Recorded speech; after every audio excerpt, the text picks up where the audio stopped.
Welcome back, everybody. That's a good start. That's a great start. Can you guys hear Pickett freaking out? Yep. Yep. Yep. The neighbor dog is out. She has a beef with the neighbor dog. So that's Has the probably fence survived? oh yeah, yeah. The fence has survived. They've tried to like dig under the fence to get at each other. Um and it's hilarious too because Pickett is the one that keeps getting fucking clipped. So she'll like randomly like run over. Well, I mean, I say that the only way we would know if she got clipped is because she's our dog. Like we wouldn't know if she got the neighbor dog, um, because it's not our dog, right? But like occasionally Pickett will come back from the fence and like her nose will be bleeding or like her mouth will be bleeding or something, and it's like, oh, okay, cool. So you guys are like literally fucking dog fighting underneath the fence. Um, so yeah, um, it's a good way to kick it off. But yeah, At least, the what'd you say? at least you're not betting on it. Yeah, no, that's true. Yeah, we're no, this is certainly no Michael Vick action here. Um, but yeah, so it's a dumb dog next door. Um, but yeah, I lost my train of thought. I forgot what I was going to open with. Oh, I know now. So we did a whole maybe like half an episode on this a while ago when it happened. Um, but we got a community guidelines strike on YouTube. Right. Remember, we titled the following episode, or like maybe it was two episodes later because there was some time in between. Um, One of our episode titles was "We won our appeal." Right. Like we appealed the strike. We said that we won it, and then cool, we move on. No strike for us. Um, well, I got a notification that popped up the other day when was it yesterday, right? When I went to upload one of the episodes that we've done over the last couple of days. Like a little bubble on my YouTube bell, and I click on it and it said your episode has been removed due to medical misinformation. And I was like, well, here we go again, right? Like what the fuck is going on now? So I look and it's a completely different episode. So funny that Jones, you're here for this because the original episode in question that we got our YouTube strike for was the sandwich conspiracy, right? It was like episode like 328 or something like that, where we did the whole fucking, is it an open face bread, like that whole thing, right? That was the episode that got us our strike, but it was because we said something about COVID, right? And who knows? I don't remember what it was, but it was probably somewhat factual, but it was enough to piss someone off at YouTube or the algorithm off at YouTube. So then that was episode like 328 or something along those. Maybe it was 382. It was in the 300s. The episode that just got straight up removed that I got the notification for was episode 212. So they went even further back. And it was something again about COVID, right? Um, One of the things we were saying at the time. And they gave me like the notification right on YouTube. They were like, this is not a strike against your account. Um, we just decided to remove this because of the content. So episode 212 no longer exists at all on YouTube because of apparently the subject matter that we were covering during the episode. But we didn't get a strike for it. So I was like, I mean, I guess that's fine, right? Like this is going to be episode 562, I think. So like listen, we're not famous, right? We're not even a little bit famous. I wouldn't even use the word famous in the same sentence as this podcast, right? Um, so I doubt anyone is going to be going in our back catalog, right? And be like, oh, I wonder what these guys did in their episode 200s, right? Like no one's doing that. So, I mean, it's not really like a boo-hoo, right? Oh no, they took down our episode. Let's go fucking storm the YouTube headquarters. No, it was episode 212. That was 400 episodes ago, like, or 300 episodes ago. Like, it's fine. It's no big deal. Um, but I just thought I'm I thought it was funny, right? That like, why 212, right? The original one was 328, and probably I can go back and look. I don't have it in front of me, but the episode that was like, oh, where we originally talked about the strike and then we won our appeal was probably like four in the 450 to 500 range. And that was for a strike that was in the 300s, right? So it's like, okay, I mean, that's still kind of a while ago, but it's like kind of close, I guess. Now we're approaching episode 600 and they just removed an episode that's 212. Like, what's the point? The thing, if you're gonna go back as far as 212, you may as well just get rid of everything from mid-March 2020 to Yeah. I don't even know. Like I don't even know where you stop. Yeah. Why should just remove all of it? Which it's also funny too, because it's like if you ever want it, like so I'm not asking YouTube to act in a fair way because it's all automated algorithm, whatever. But and I don't know where 212 put us, and that's fine. But like a lot of this shit, like what we said when we said it was in real time. Not knowing what we know now or not knowing what we knew even fucking 4 weeks later. Right. Right. So it is a funny thought that like what we thought. I'm sure again you'd have to go back 4 years, but like what we were saying 4 years ago, I'm sure most of it isn't right. But a lot of it too is it's like it was our opinions or our feelings on the matter, or, whatever. And it's like none of that shit matters. But to like go back and start removing stuff, like our commentary on what was going on at the time, it is like kind of a funny thought. It's like, oh, well, this is misinformation. It's like, yeah, no shit. It's 4 years old. Like 4 years old in medicine is a fucking long time. Never mind, we're not actually in medicine. So what we say actually shouldn't be construed as medicine. Right. Same way that we can't really give legal advice or tax advice because we're not Right. accountants or lawyers. Yeah. Yeah, it's just like it's a fucking weird. It's just a weird thing. And like you almost So, know it's gonna happen too. oh yeah, yeah. I mean, I was just somewhat grateful that it was a so I'm actually looking at the page right now. It's a community guidelines removal, right? So it's not a strike. And this is actually a funny one. It's kind of a bummer too because of what was going on at the time. The title of that one, Can You Friday News Dump an Alien Invasion? So I mean, I haven't listened. I mean, I'd have to I go. have I'm no not going idea, to, but but I'm pretty sure that was probably right around the time where like the government was like, "Oh yeah, by the way, aliens are real," right? Like the first time in whatever that was 3 years ago, 2021. Um. So yeah, I mean, whatever, right? Like I don't care. Like it sucks because if it was a strike, then they would probably remove our YouTube channel, which again, not that we're fucking even in the vicinity of not famous, right? We're so not famous, we're not even not famous.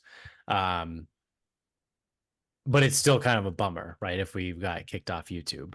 Um, but so while I was in that process, right, and going through that, I happened to see this other thing on the dashboard that says channel violations. And I was like, it's like lit up red. And I was like, well, that's fucking weird. Like, okay, let me click on it, right? So I click on it, and it is episode 315, The Sandwich Conspiracy. And I'm like, what the fuck is going on? And it said medical misinformation. And I go, I appealed this and we won. And I know that we no, no, no, won. no, no, we didn't. We didn't. We That didn't. was So the sandwich conspiracy was that was the first strike or first warning, or it's like you might get a strike before the strike. I don't Oh, really know. Uh the one the one that you appealed and won was way more recent than that. okay. And that's when you were discussing the results from the whatever journal. Oh, right. Yeah, it was literally a medical publication, like a peer-reviewed journal that I was Yeah. reading an excerpt from. Yeah. Yeah. No, the sandwich conspiracy we appealed and then it didn't yeah, they upheld it. Okay. All So right. we've had that one. So I will remove my rage then from that because I looked at it and it said appeal rejected. And I was like, and it said November 1, 2022. And I was like, that doesn't make any sense, right? Like I appealed and I won. They just went back and unappealed it, right? And like I don't check our email for the show, like the email we use that's tied to this podcast. Like if I open that inbox, I would probably have a fucking panic attack because it's probably like 3,000 emails. They're all violations. Yeah. So like I wouldn't know if YouTube did try and contact us and be like, "Oh, by the way, like we fucked up. Like we said you won your appeal, but like not really." No, Um especially if that was November 2022, like the appeal you won was either the end of last year or early this year. yeah, I thought it was Like pretty it was recent. super recent.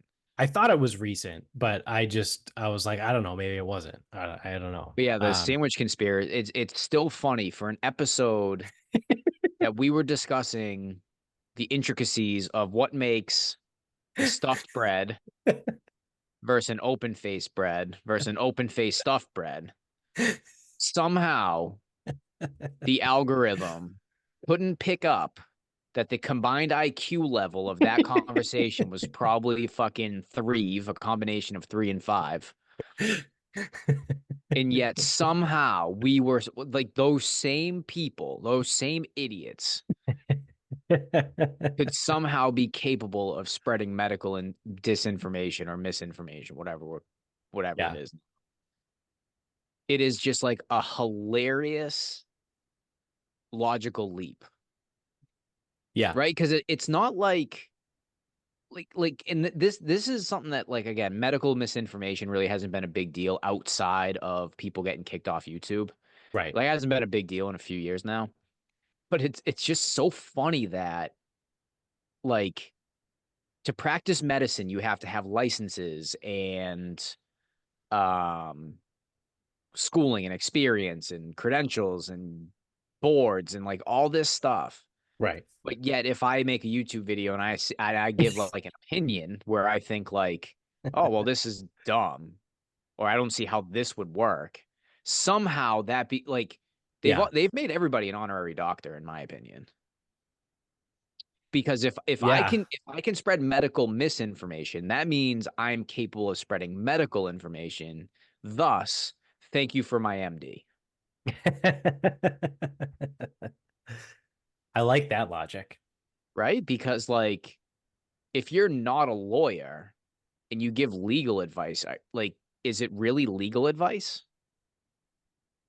I would I don't have to know if ask a lawyer. I don't know if it is because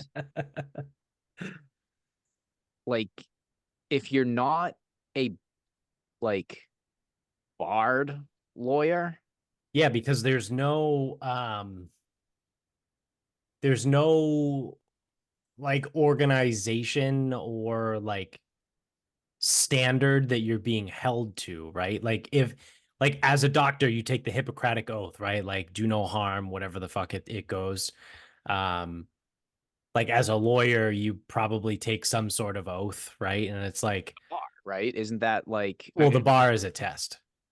oh, okay. So I didn't is it also like a licensing board? Maybe. Yeah. Well, either way, you need to have the right shit in order, right? Right, So like right. here's the thing. Say you go and get hit by a fucking car tomorrow. And I go, "Hey man, why don't you just sue the highway?" I don't think you can turn around and fucking come at me for bad legal advice because I'm not credentialed or qualified to give legal advice. Yeah. Yeah, there's no Now, where it like does, now where it gets organization weird, that's holding you accountable for right? Now, where it does get weird is with medicine or something like certain people, whether they're celebrities or not or whatever, if they have enough of a reach and they say something, they will get people to follow. yeah, So, yeah, it's like it can't just be full one way or the other, obviously. right. Um, yeah, because like if It's someone like with a Tom huge Brady's dick, concussion water. You drink this water and you exactly. won't have a concussion. It's like, Right, I don't know, dude. That's not how that works. right. And then you like sell it and claim it, but that came from a medical side of things, right? Right. It would be, yeah, so it's like medical is weird because you could convince like, hey, you should really eat your own shit. Like it's really good for you and you'll be healthier if you do that. There's a lot of fiber in it. And then like people start eating their own shit and they start getting sick. Like you can't just like, yeah, so it's like it's weird when it comes to medicine because you can't just like tell people to do that. I guess where it would take place if I go, oh, you should take this medication. Well, if you can't get that medication without a prescription, then I can't theoretically give you bad literal medicine info because Right. you can't fulfill what I was telling you Yeah, like me without. sitting here being like, "Oh, you should take Ozempic, right, to lose weight." Yeah, That's not, because I can't get that on my own. yeah, because you can't just go walk into a store and buy Ozempic and start taking it. Like you need a Yeah, prescription. and then that would require going to an actual person that we're speaking of. Right. Right. Yeah. So we had the strike then, Yeah, or that whatever it strike's was. It was legit, a but like the warning. community guidelines thing is still funny. I mean, that's like 3 years ago. So, but what I had to do, or what I noticed, right, when I clicked on the sandwich conspiracy episode, they gave me an option to complete a policy training. So I click on the policy training. Yeah, right. Yeah, if you're watching on YouTube, you see Jones's reaction to that. That's exactly what I said too.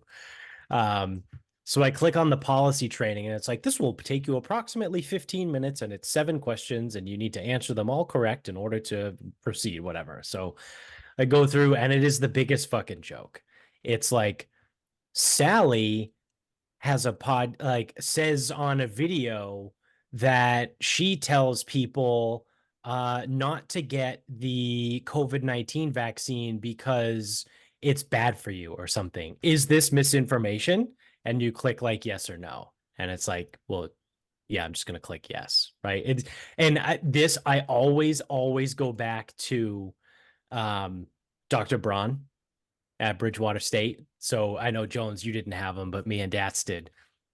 And he was this old fucking professor there in the exercise science department that was so old that when he was in college, exercise science wasn't an option as a major.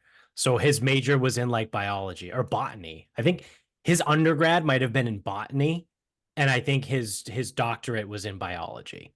Um, but he taught exercise science. Um, so Was he he the main? always he was either what? Was he the maniac besides Matesi? No, he was this really old bald guy that what probably when you were there, he was walking with a cane or he was in a wheelchair because he had back surgery. Um, once he recovered from that though, he was always in Tinsley. Like he was always like riding one of the bikes or something, or he hung out with Haslam. They were like two peas in a pod. Um, so taking his class, right? We all talked as students that when you take a brawn test, you never select the right answer. You select the answer that you think he is looking for, right? Like that's how you pass the brawn test because he would have the most ridiculous information that is just stupid, right? That you're like, there's no way that's accurate. And come to find out it's not. But that's what he taught you in his class So that was the correct answer on his test, right? Like you hit because he made the test, right? It's not like an objective test that he pulled out of a textbook. Like he put the test together, right? So it's like I need to just tell you what you want to hear, right? Like it's almost like Inception. Like you got to play like I think you think this is the answer, so this is what I'm going to pick. And that is literally what I felt like doing this policy training. It was what do I think you think the answer is? And I got the first 6 in a row correct. And then I got to the 7th one, and it was one of those bullshit questions where it had 4 options and it was like select all that apply. And I was like, okay, well, it's probably these two. Because of the 4 options, it's like, this is a violation because, this is a violation because, this is not a violation because, this is not a violation. So I just picked the 2, right, that said it was a violation. And I was like, sure, yeah, I'll go with those 2. And then it spit back on the 7th question and it was like, nope, that's incorrect. Only one of these violations was accurate. And it was like, okay, that's dumb. So I go, am I going to have to take this whole fucking thing over again? I mean, it took me 45 seconds, but still, it's inconvenient. So I click try again. And it just is the exact same question with the exact same 4 responses. So then I just clicked the one that it told me was right and I hit submit and it goes, congratulations, you passed. And then I just hit like final submit and it goes, okay, now what we'll do is we will remove this strike from your account completely on August 5th. It's 90 days, right? So on August 5th, the strike is removed completely. However, it says if we get a strike between now and August 5th, not only will this strike stand, but it will be compounded with the new strike. And it's like, okay. Like what the fuck does that even mean? So it's not a strike unless you do the policy training, right? It's just a warning. But since you did the policy training, this is going to be wiped from your record. But if you do something that we deem It's that we probation. don't It's like fine. between now and August 5th, then you get 2 strikes. It's literally the same thing as probation. Like, Yeah. but like it, like a sentence that gets settled if you complete like a year of probation. It's like, hey, we'll expunge this from the record if you complete the year. Right. But if you don't, then it stands and whatever the fuck else you did, it's the same thing. But I think it's also funny too, because it's arbitrary of them finding a strike since all of the strikes or all of the guideline thing violations that we've had are from episodes that are like ridiculously far in the past. So like between now and August 5th, we could get a strike for episode fucking 217, right? And it's like, okay, that's dumb. That episode was from 3 years ago. You know what I mean? Like now you're just cherry picking. Now you're just being a dick. Imagine that people are dicks. Not me though. Yeah, no, not me. I'm perfect. Someone else. Yeah. Everyone else sucks. You guys are the I problem. think it's very hilarious that the sandwich conspiracy wasn't the one. Yeah, it's the most controversial episode we've ever had.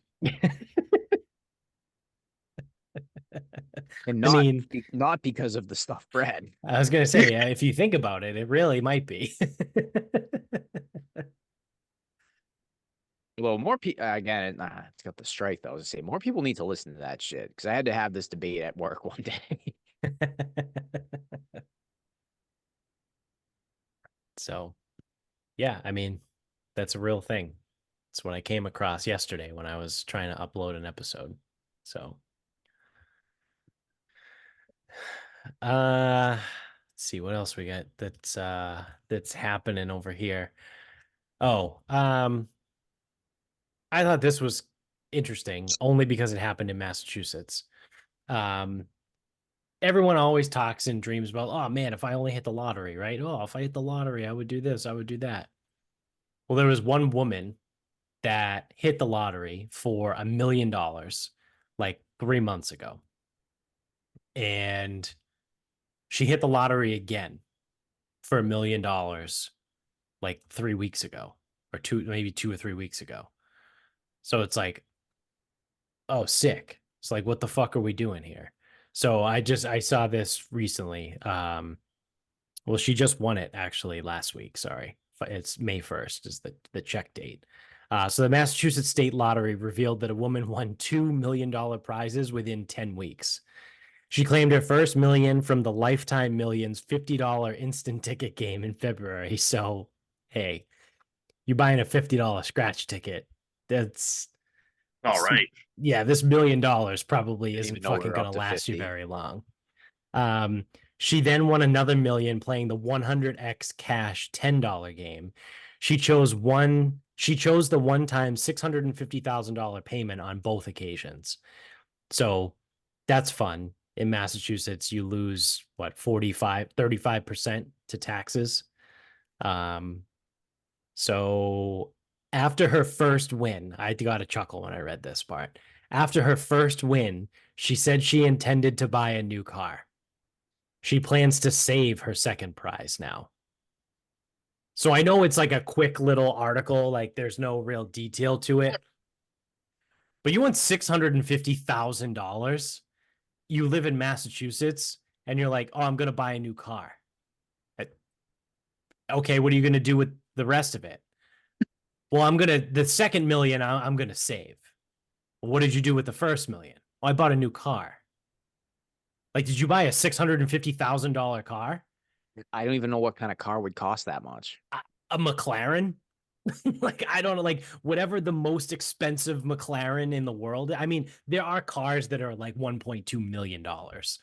Like there's those exist, right? Like I think probably whatever the fastest car, land car, it might be a Bugatti, something like that's probably like 1.2 million, 1.5 million, something like that. Um, Seeing here the 55 Mercedes-Benz 300 SLR Uhlenhaut coupe prototype sold for 142 million in 22. $142 million. There's Oh, probably like 12 people on the planet that could afford to buy a $142 million car.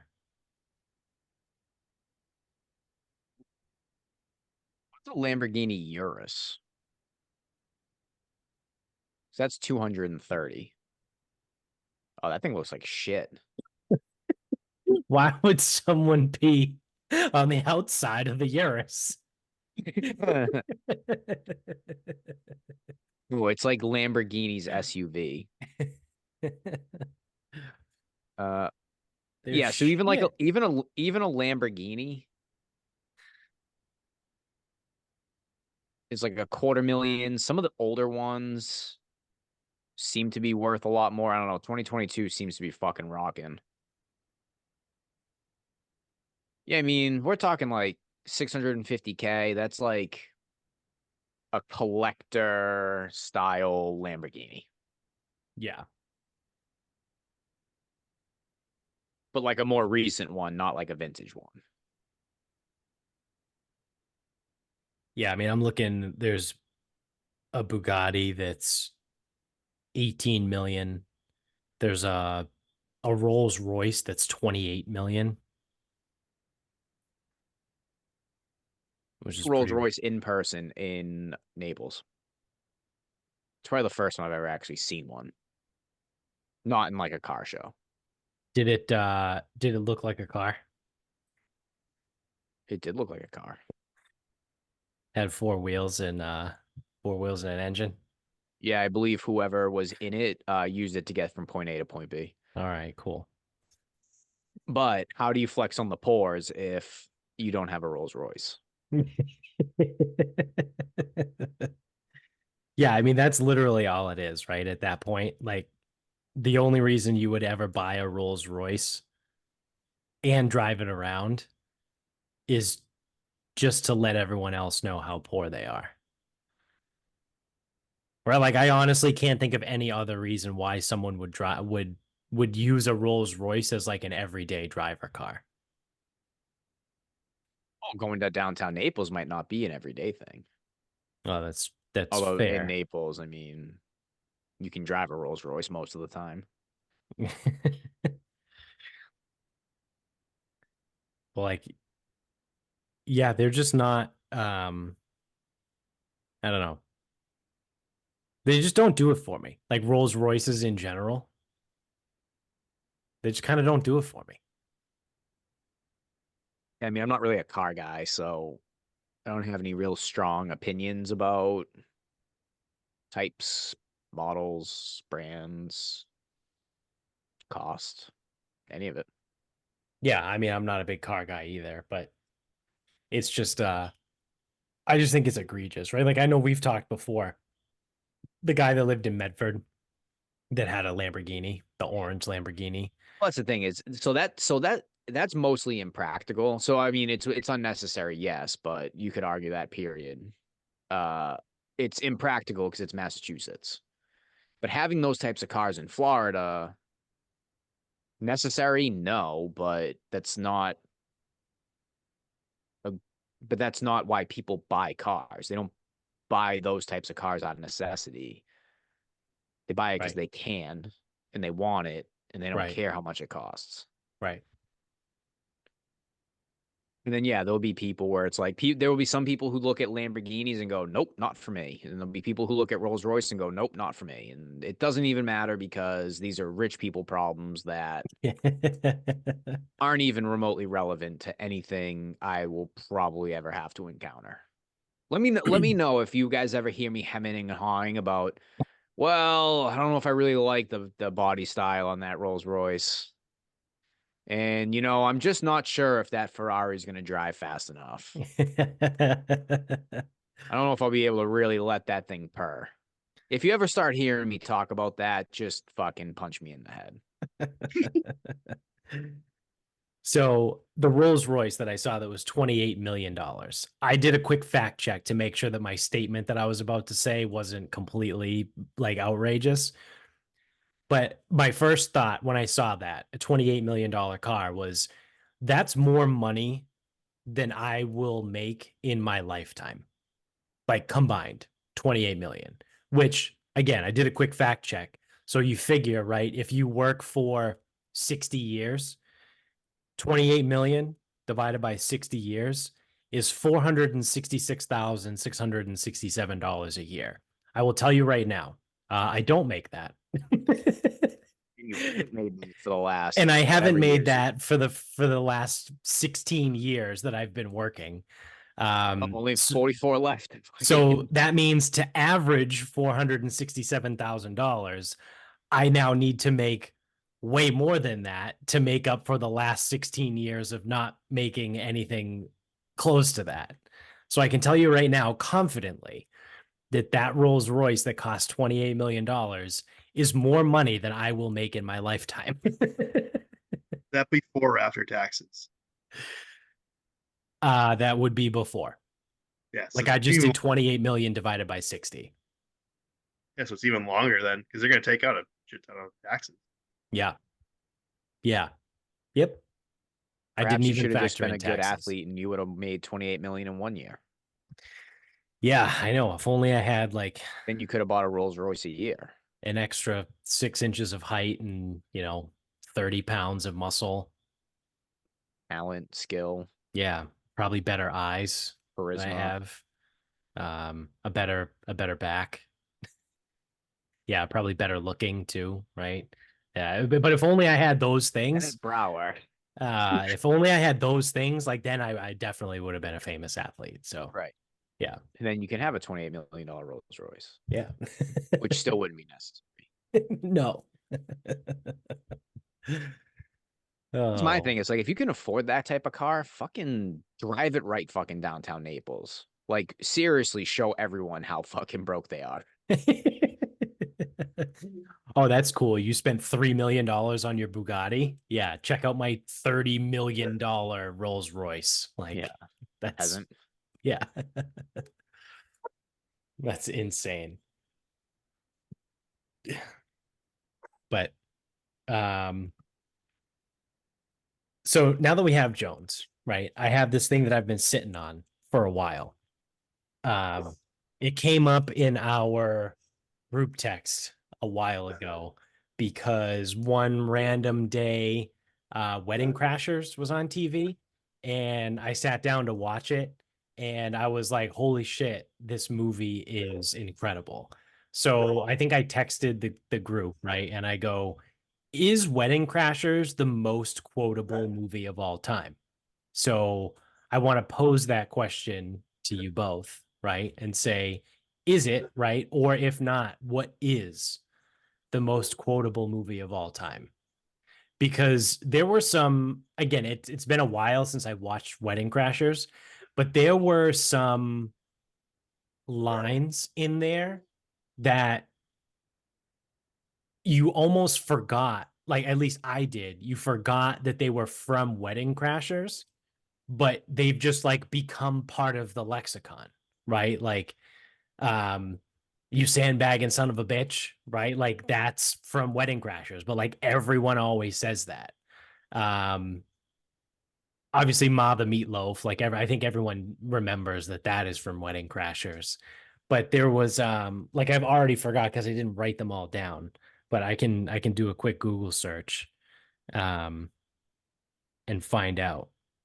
But I really think that Wedding Crashers could potentially be the most quotable movie of all time. What about Superbad? Um, Superbad is good, but I don't know what the like. I couldn't sit here and tell you the quotes off the top of my head. Like, obviously, everyone's like, "Oh, McLovin," right? Like, everyone knows that, but I don't.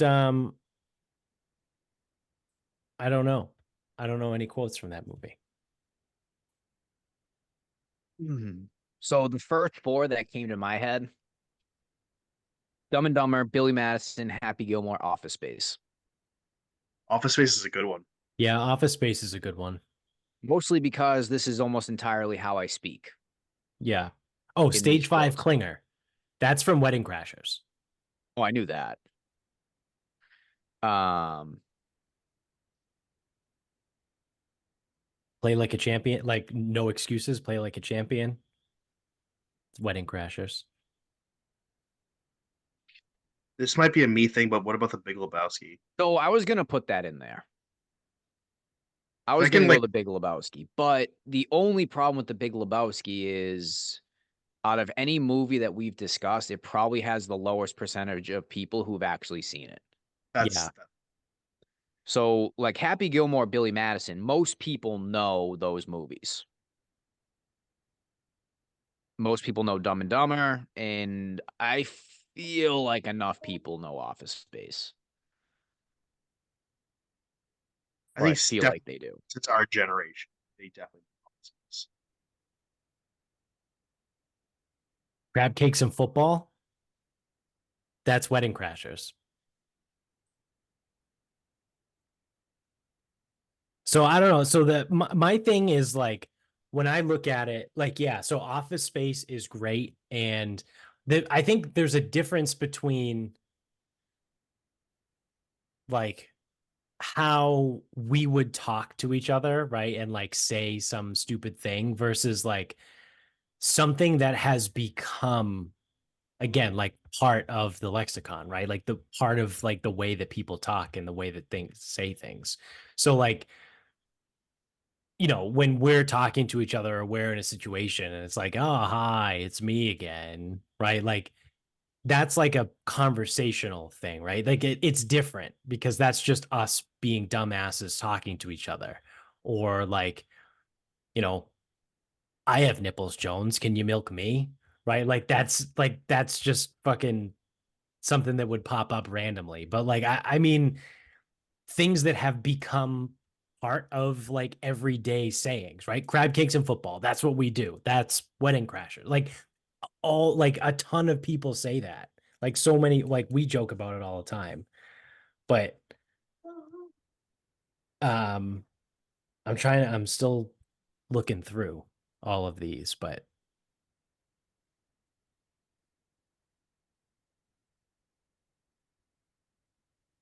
like I couldn't name you quotes from Superbad, like you said.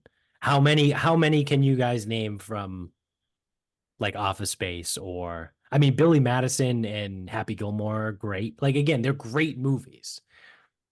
But how like have either of them become part of culture?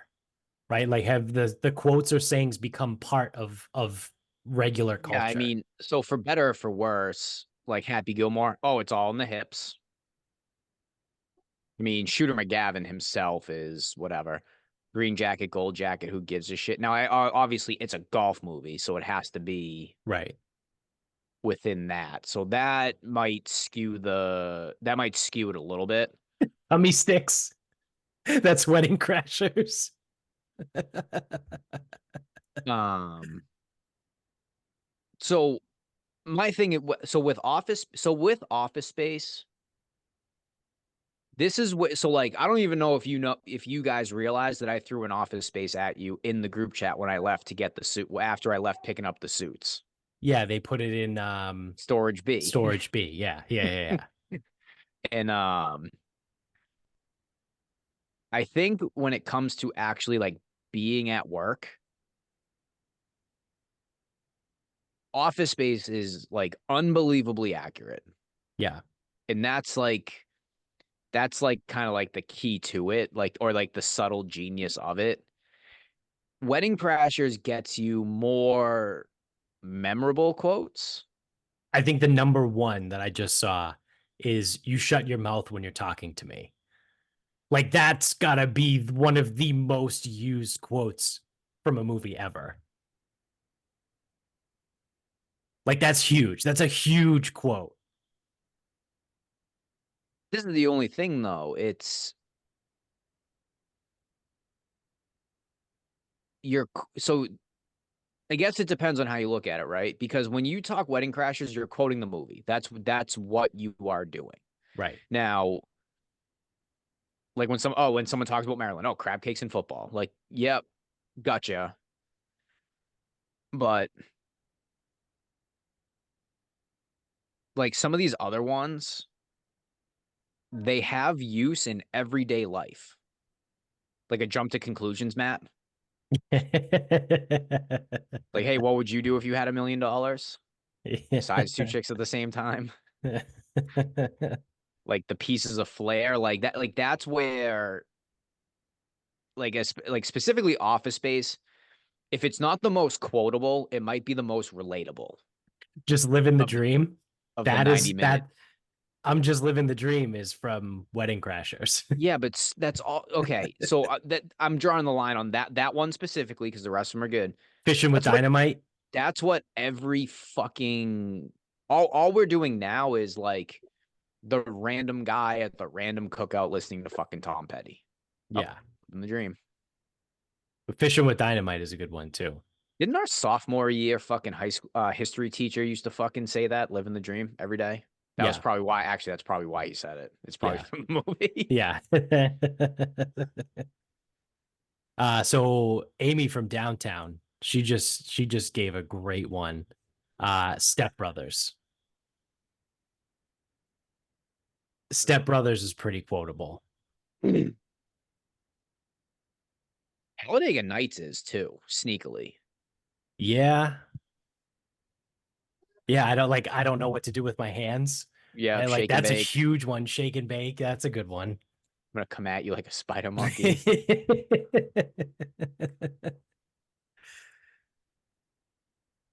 I love the way they're talking to you.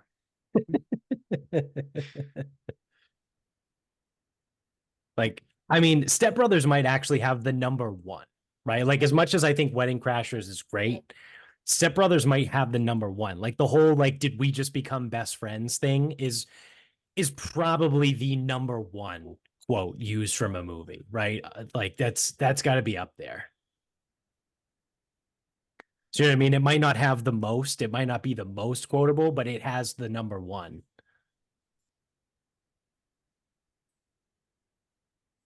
With the term, I mean, this is like the Terminator. I'll be back. I mean, that's just the Yeah. one. Yeah.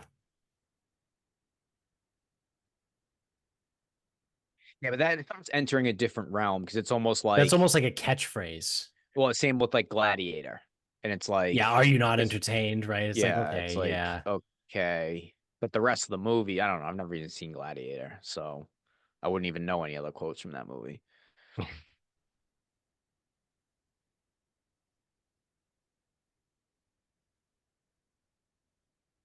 Yeah. I mean, I watch mean, like personally, it sweating comes, watching Cops. What do you do? Why are you sweating so much? Oh, I was just watching Cops. Like, that's.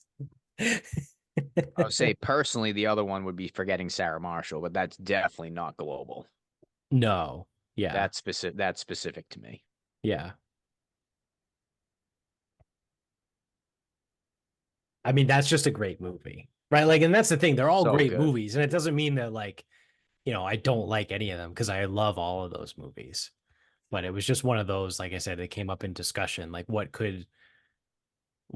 has produced the most, like, cultural, I don't, influence isn't the right word, but integration, right? Like, what movie has have people used, right? Some of the lines from and just turned it into like everyday sayings.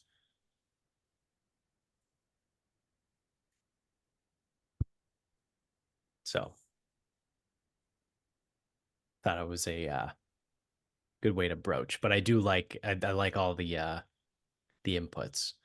I think the Big Lebowski is probably the best movie for like conversation. Like you could have an entire conversation back and forth in Big Lebowski quotes, right? Like so if you're talking like that way, like then that's probably the best movie for that. Well, the Big Lebowski's also, I mean, again, obviously, like, not everyone's seen it. They're also way more subtle. Yeah. So, like, any like guy drooling on themselves can catch a quote from Wedding Crashers or whatever. Big Lebowski, you need to work for it. And that's why it won't be the most, but it could be like some of the best material there. Right. Right. Yeah. Chinaman is not here. Are these the Nazis, Walter? Come on, not. They were just come on, Donnie. They're threatening castration. But see, like that's what I mean. Like you can use that movie and go back and forth and have like a conversation with just quotes from that movie. I mean, I could again, that's all I do. All I do at work is talk shit and quote movies. That's it. Nothing else. I have no original thoughts. Back at the Romo, that's all we did, and name sports figures. True. Yeah. Nate Burleson, Yeah. Yeah, the rug really tied the room together. Warren Robinson, Chad Jackson, Bobby Ingram. I'm only on Seattle too. David Boston. Peter Warwick. Yeah, fuck you, you got me.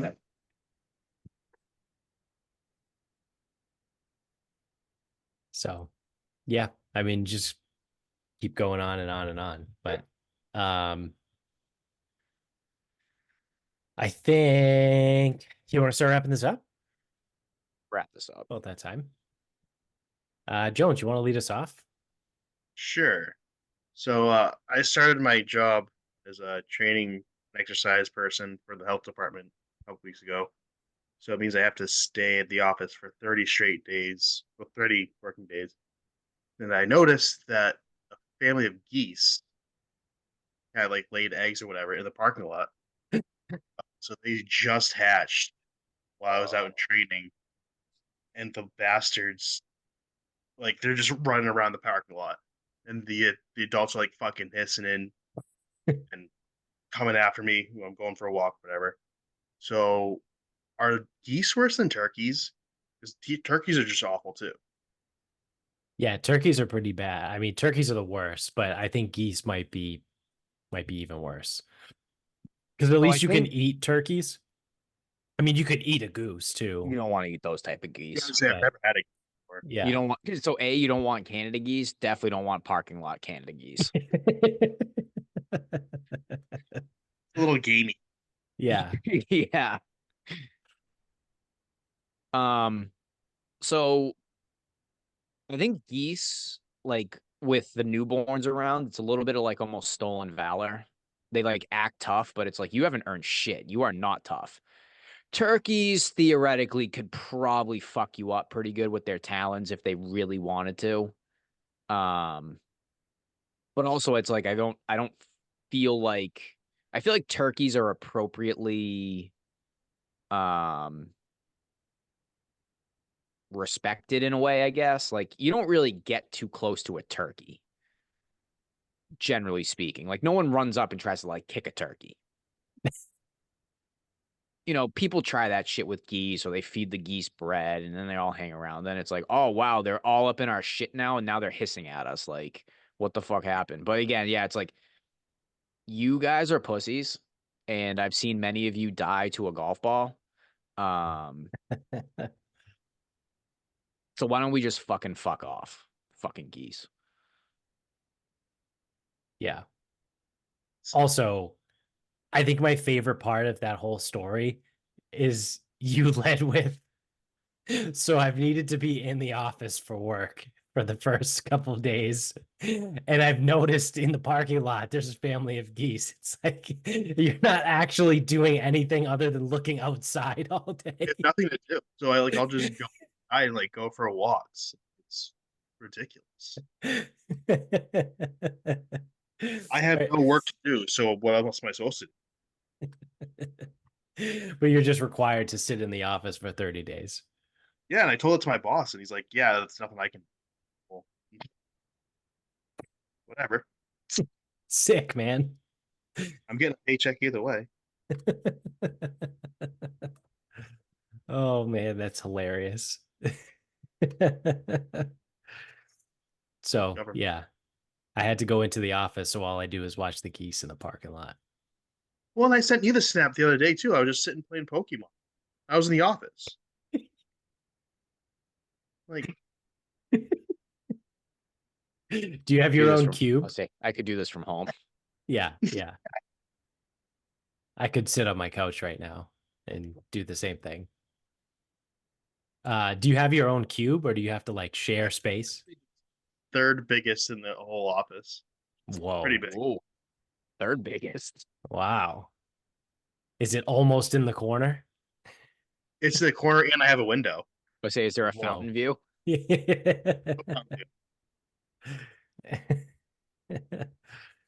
Plus bennies. What is he up to now? 39.27 plus bennies. I don't even know.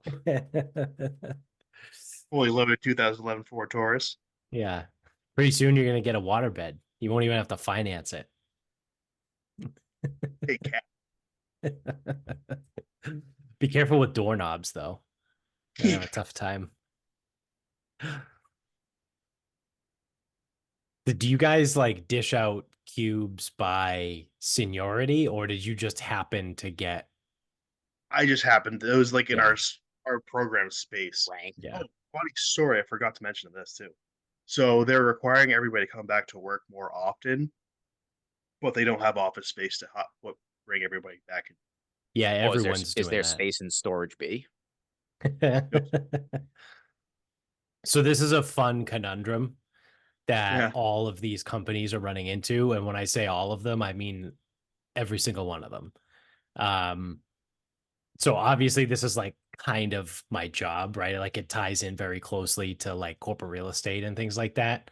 So the whole like return to office push is effectively because these companies signed multi-year really expensive leases and they can't get out of them, right? So like so a lot of major companies, right? Like this is what people don't realize. I didn't personally like when I say people don't, I didn't certainly realize it before I started working in the space. Um, but like when you drive on the highway and you see like a giant building, like Staples, for example, that's in Framingham.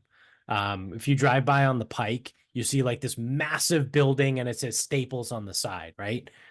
Staples doesn't own that building, right? They might actually. I don't. They're not one of my clients. It could be a situation where they own the building, but I would say like 9 times out of 10, right? That company doesn't actually own that building. They just lease enough space in the building to get their sign out front. Like each building, depending on where it is in the town and stuff like that, they have regulations on if you occupy X amount of space in the building, then you're allowed to put a sign on the building outside. So I use Staples just because it's the first one I thought of, and it's right on the highway in Framingham. So Staples might lease, the entire building, right? It's probably 5 floors, ridiculous amounts of square feet, right?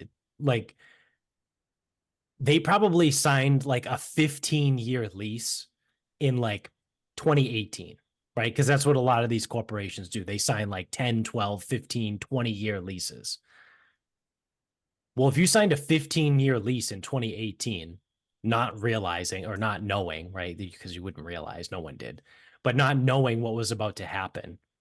And COVID comes and everyone starts working remote. And now you let everyone work remote. And now you're like, all right, we're going to work hybrid. And then you realize letting people work hybrid, no one wants to come back to the office. And now you're like, no, we're going to do a return to office because this is what's good for business. And it's like, no, that's just what you're telling people. What you can't tell people is that you still have 7 years left on your lease and you're paying like $35,000 a month to lease this building, right? Or to lease your space. And you can't justify to your board of directors why you're spending $35,000 a month to lease a building when you can only occupy 35% of what you own. Like it's a massive, massive problem everywhere right now. Like it's what I do, right? Like it's part of my job. And it's insane. The amount of companies that only occupy like 30 to 60% of the space that they have in buildings is insane. Right? It's like because a lot of these places you need like badges to get in, like you tap your badge and you can, because like any company that does that, you can pull badge data. So you can pull for a week, right? Like the week of May 5th, right? It's like, oh, let's see how many people were in the office May 5th. And you're like, oh, wow, there was only 600 people in the office and the office holds 6,000, right? It's like, you just, and that is the main reason why, right? Because money makes the world go round. Everyone knows that. That's the main reason why these big corporations are pushing people to go back to the office. It's not because like they're going to say, well, no, people are more productive in the office, because the employees are going to say, no, I'm more productive at home. And Yeah, I was gonna say regardless, that pissing match is so fucking fun to hear. yeah, regardless of what the truth really is, because the truth actually probably is, it depends, right? It depends on the job, right? The nature of the work. It depends on how frequently you're probably in the office or not, right? There's a lot of variables that go into it. And I think the right answer is probably a hybrid structure. But again, companies, quote unquote, went hybrid for so long with no actual structure behind it. I can't tell you how many clients and companies I've worked with over the last couple of years where they're like, oh yeah, no, we're hybrid. We require people to come in 3 days a week. And you pull the accounting department, you pull their badge data. They average like 1.72 days per week. It's like, well, I thought you required them to come in 3 days a week. It's like, well, we do. I go, well, then why is the average 1.72? It's like, well, that's just what they do. It's like, so there's no repercussions for them not doing what you told them to do. And they're like, no, not really. So it's like, until you actually do that, right, you're not going to get it. But again, it's this big, like, it's a Mexican standoff. It's like you have all of this corporate real estate that you're paying for that you can't fill. You're trying to make your people come into the office, but you're not giving them consequences for not coming in. right? So it's like what they're like, it's just it's insane. Well, you're also starting to see a little bit of a trend of people that are willing to take less money to work a job that's full remote as opposed to For going sure. in. For sure. Yeah. Like I actually saw it was like I don't know what the industry was, but it was like some company was offering 200K a year full in person. And people were like, that's double my salary and I'm not taking it. Like, Yeah. okay. Yeah. I mean, I think it certainly depends on the person, right? Like I would take double my current salary Yeah. to go into the office every day if the office was within 30 minutes, right? Like if there was a company that was going to pay me double what I make right now and it was within a 30-minute commute, but I had to be in Monday through Friday, guess what? I'm going to the office Monday through Friday. Like if you're gonna double my salary, and I only have to drive 22 minutes right to the office, like yeah, sure, I'm driving to the office every day. Now, I don't know how many examples are truly double, but there's definitely people that would be like, yeah, I'll take a quarter off the top to not come in. Yeah. And like, oh, well, you need to be here. It's like, cool. Then I'll leave on to the next one, I guess. Yeah. I So think that's why people are more willing to do that now, I think, too. and so that's why now too you're seeing a lot of like the big companies that are mostly like in cities um are doing massive renovations on their buildings to make more amenities, right? Because they're like, okay, if we're going to require people to come to the office, like we need to make sure that they want to be here, right? So you're getting these like crazy gyms that are popping up within corporations. Like I think corporate fitness is probably going to be really big in the next like year, two, three. Once these big corporations start, redesigning gyms, which they're all in the process of doing now, right? But they're also trying to bring in things like daycare. Um, that they'll get like a Starbucks or a Dunkin' Donuts on the ground floor of the building.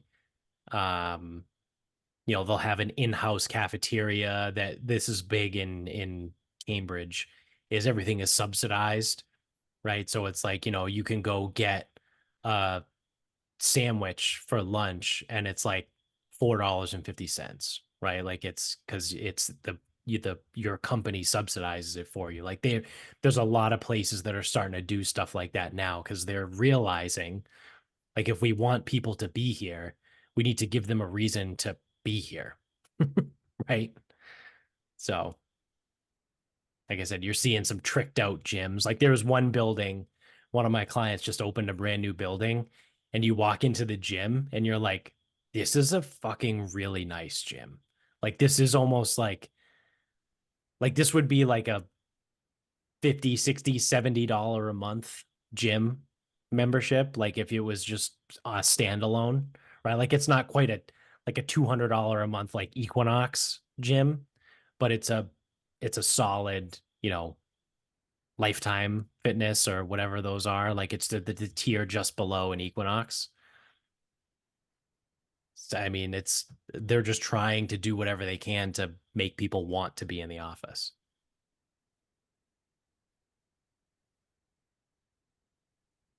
So that Fuck. was yeah. So fuck those geese. Fuck 'em. Dats, you get final thought? Very final thought. So I listened to the book Paper Tiger by Tom Coyne, which was his attempt to take a year. I think it might have been like 16 months, but year, 16 months, whatever, drop everything, do like spare no expense, and try to become a professional golfer. So he was a 12 handicap. And there's no spoiler alert. This book came out in 2006. Uh, so he starts as like a 12 and he weighed like, I don't know, two and a quarter. I don't think he quite weighed 240. I think it was like two and a quarter. So it's like part of what he was doing was playing all the time, practicing all the time, getting lessons, going to the gym, getting right there, whatever. Um, Needless to say, he didn't quite pull that one off. Now, I don't think a year's enough time because, you try to go to Q school, like he tried to do Latin America Q school, PJ Tour Q school wouldn't let him in, and then he went to Australia and just hung like high numbers all over the place. And that's the difference of like, trying to go from average to competitive in a year. You can't just do that, Right. especially if you're not all that good. And I think he only got his handicap down to like a plus 0.3 or plus 0.5 or something. Like that's not remotely good enough. Um, but unfortunately, I think I need to declare Tom Coyne one of the biggest pussies in golf. Now, the narrator of this book did him no favors. I thought the narrator was awful.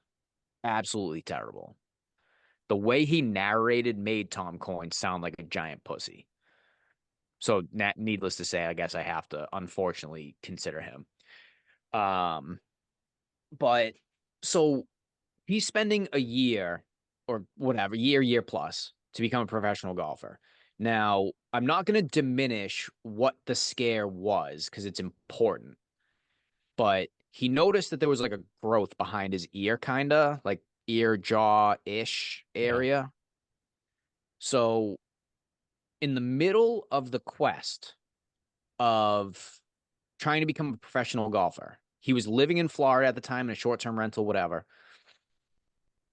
He like goes to a doctor. They don't really know, but MRI's clean, but they don't really know. CT scan clean. They don't really know. Antibiotics aren't working. Uh, sees like another person, same thing, like second round antibiotics not really working. CT scan's kind of clear, whatever. So he didn't know what it was. So he just picked up, left Florida, went back home, and just like didn't play, practice, work out, do anything for like 5 or 6 weeks. I'm like, I get it. If it's cancer, like that's like a thing. Yeah. But here's my question in this situation because if it is cancer, you did the right steps. Like you went, you got checked, like you were on top of your appointments, whatever. But no matter what, you still have the growth, right? Yeah. So to sit there and go, well, I don't know what it is, and maybe it's cancer, and maybe I'm going to die. So I'm just going to go home and just abandon abandon the path and abandon the like what I was doing. Yeah, that seems shitty. What was any of that worth leading up to it to take 5 or 6 weeks off of? And then to then find out that the third round of antibiotics did work. It wasn't fucking cancer. The growth worked its way down, and then you just went back to Florida. So what the fuck was the point of that? Yeah. And I'm listening to this in the book, and the narrator is absolutely fucking this guy because he sounds like a fucking the narrator sounds like a pussy. I'm very critical of obviously the logical, or I guess like the flow of actions. Why the fuck did you leave Yeah. to go home and sulk and do nothing? What was the point of that? Right. And then he does go back and you just gloss over it like everything's fine. I'm like, this is not. I'm like, this is extremely annoying. Because the other thing too is it's like, okay, so say it's the worst case scenario. It's like death cancer. You got 6 months. Yeah. Well, you spent the last whatever amount of time just like fucking off and playing golf. May as well round up another 6 months of it because that's all Yeah, you why got. not, right? Like, yeah, that's Like, you're just going to come back to Philly to be depressed? yeah. No, invite everyone down. You ain't got no money. Fucking pay them. Pay for everyone's trip to come fucking hang out in Florida. Yeah, seriously. Um, yeah, the book wasn't great. He gave it a shot. He didn't get there. It's doesn't really leave a lot to interpretation. I didn't think the stories were very good. It's just I don't know. I listened to it in the car. It's fine. Eventually he gets engaged at the end, so that's like almost like your silver lining at the end. Yeah. Uh, there there was also sometimes too. It's like he had this Irish dude from home, and that guy was supposed to come caddy for him, but then he didn't get into PGA Tour school, so you just never heard about the Irish guy again who's going to come caddy. It's like there were some pieces of it that didn't make any sense, but yeah, I mean, I was very thoroughly unimpressed with it. And thank God it's an older book. So it's like, who gives a fuck? Because it came out in '06. And Right. I'm sure Tom Coyne's a way better writer. I read his like course called America, where he just kind of travels the country playing. But it does coincide with Tom Coyne being one of the writers. And that I've so like last episode I was bitching about writers. He probably writes essays, not articles. Yeah. Um and he also started to like um popularize some because he's with the golfers or whatever. So popularize some of like the woke stuff and like the Muni, whatever. Because this is this one guy on Twitter goes, the biggest fraud ever was Tom Coyne telling us that Karn was great. Like when Tom Coyne talks about Karn, you would think that Karn is like Augusta National or something. Yeah. Like from the surroundings to the place to the course to everything. And then this guy on Twitter is like, "Have you ever been there?" He goes, "It's awful." He goes, "There's nothing going on there." But I don't know if a lot of people do like that course, so I can't really corroborate if that guy's just being a little over the top. Um, I'm sure it's good, but Where is it? Ireland, Oh, K Carne, Carn Golf Links. But yeah, I mean that's the thing. It's like it's supposed to be a cool spot, but again, it's not like yeah. for it to be like, oh, it's the best. It's the best place ever. Does it have potato chip greens? It's St. Andrews. No, it does not. It's St. Andrews, it's Augusta National, and it's Carn Golf Links. It's like, yeah, I don't know about that one. So yeah, Paper Tiger, great idea for a book. Uh, Poor execution, very Yeah. poor execution. And frankly, it's like for a regular dude to try to go from there to there, it's been documented at this point. It's too fucking hard. Yeah.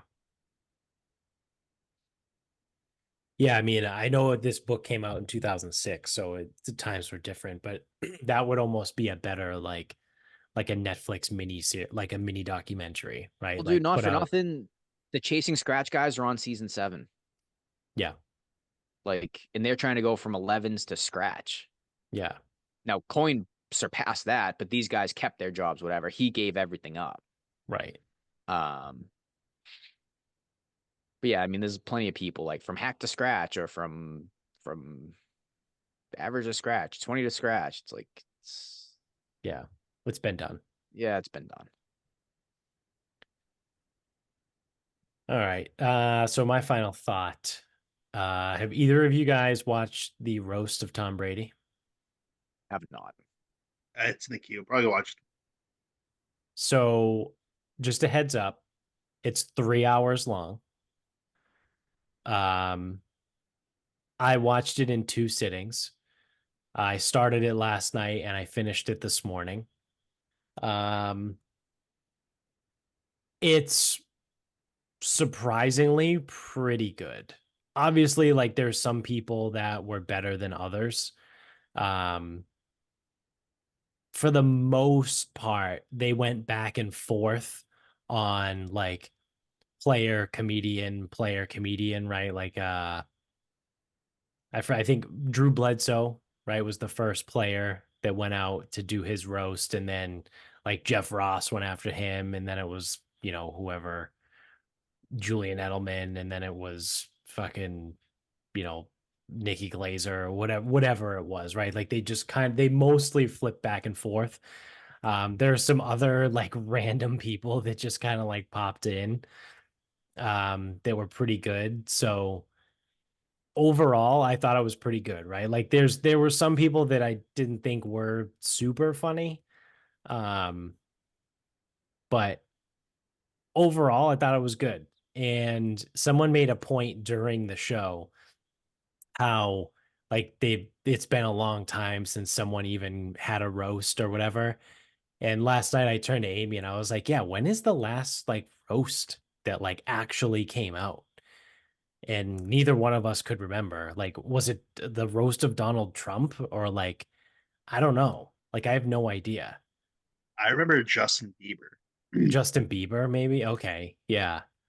But they used to happen all the time. Like, remember there was like the roast of Charlie Sheen, Bob Saget. um, Bob Saget. Yeah, like there was a time in like the probably late 2000s, right? Maybe early 2010s that roasts were like pretty common.